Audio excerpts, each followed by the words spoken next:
श्रद्धा मरने के बाद न दिखाई जाए, श्रद्धा जीती जी दिखाई।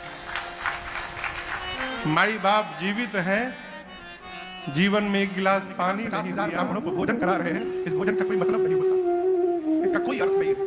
जितना अपनी श्रद्धा दिखा सकते हैं, माता पिता जीवित हैं, दिखा लीजिए। ये अवसर फिर नहीं मिलने का, दोबारा नहीं मिलेगा। आपको घटना सुनाऊं मैं।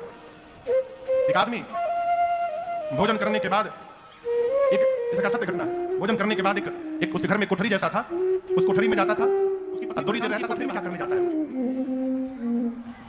एक दिन छिप के देखने लगी तो देखा कि जाता है, एक बक्सा खुलता है, उसमें से साड़ी, और फिर उस बक्से में रख के चला आता है। इसकी पत्नी को लगा ये कौन सी साड़ी है, तो उसकी एक दोस्त थी, उस दोस्त से सब बताया।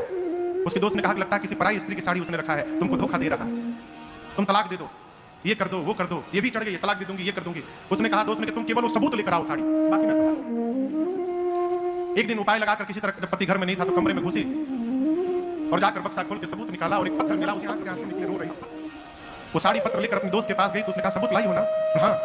साड़ी दिया, कहा साड़ी साथ एक पत्र है, इसको भी एक बार पढ़ लो। उस पत्र में उसने लिखा था, वो साड़ी उसकी माँ की थी। उसमें लिखा था, माँ एक शिकायत है तुमसे, तुमने आज तक हमसे ये नहीं बताया कि खाना खाने के बाद, हाथ धोने के बाद कपड़े से हाथ नहीं पोंछना चाहिए।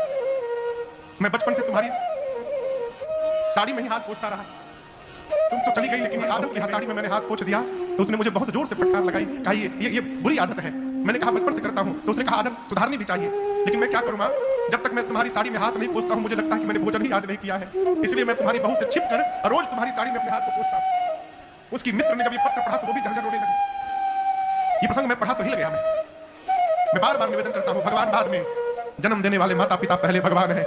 जिसके माता पिता प्रसन्न नहीं है, भगवान कभी उस पर प्रसन्न होने वाले नहीं, इसलिए माता पिता को प्रसन्न रखिए।